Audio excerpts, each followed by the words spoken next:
Cachivache populista e impagable. Hacer un esfuerzo colectivo para abaratar un servicio es una práctica común incluso en los países más conservadores del mundo. En Europa, casi todo el transporte público se subsidia con impuestos porque entienden que un sistema colectivo eficaz, cómodo y relativamente barato hace que la mayoría deje el auto en la casa y use el servicio público, descongestionando el tránsito y evitando la pérdida de tiempo, que en definitiva es pérdida de dinero. Es pues un subsidio cuyo costo se compensa con una economía más eficiente que supone a la vez un mayor ingreso tributario. Negocio redondo. En otros casos, el subsidio pretende garantizar calidad en la prestación de servicios que hacen a los derechos básicos, como el acceso a la cobertura médica y a la educación.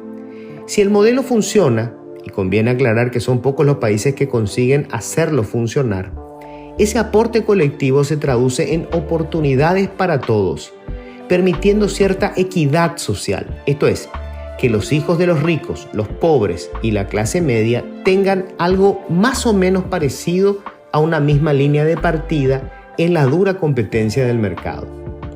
Es ingenuo suponer que alguna vez habrá equidad absoluta en la disputa por los mejores espacios para la educación, el empleo o la oportunidad de generar riqueza.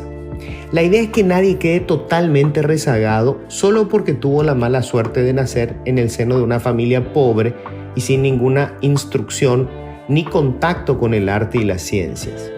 En este caso, ese subsidio no necesariamente parte de una cuestión altruista, sino de un hecho constatado a lo largo de la historia, que las posibilidades de que una persona alcance niveles importantes de satisfacción, llamémosle índice de felicidad, son directamente proporcionales a los niveles de satisfacción social del país donde vive. Es más fácil llegar a ser feliz en Finlandia o en Suecia que en Haití o Mozambique. Un tercer caso de esfuerzo colectivo destinado a un sector determinado tiene que ver ya con la empatía misma, esa curiosa particularidad humana de vincularse emocionalmente con aquel que se encuentra en una situación de vulnerabilidad. Y allí entran los paquetes de protección a la primera infancia, a la tercera edad o a quienes se encuentran en condición de pobreza extrema. Este tercer caso es todavía más complicado de ejecutar sin que se convierta en una herramienta miserable del prebendarismo político y a menudo genera una peligrosa dependencia de la caridad pública. Aterricemos en Paraguay. La pretensión de gastar $100 millones en 40 días para subsidiar los precios de dos tipos de combustible no entra en ninguno de los casos anteriores.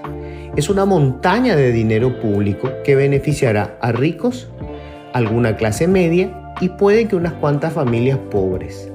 No es un dinero que nos sobre, por el contrario, nos endeudaremos para conseguirlo.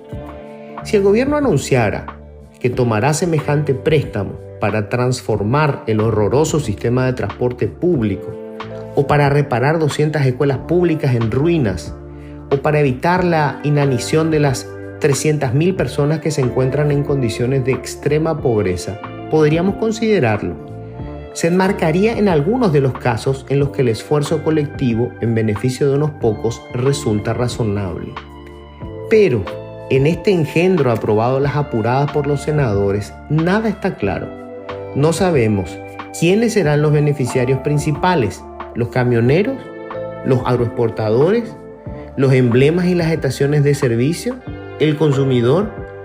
Dicen que el subsidio evitará que suban los demás precios de la economía. ¿En qué porcentaje?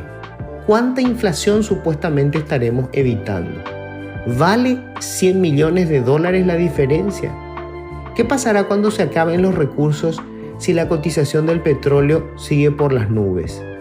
Nadie puede vaticinar cuándo ni cómo terminará la pesadilla desatada por Putin en Ucrania.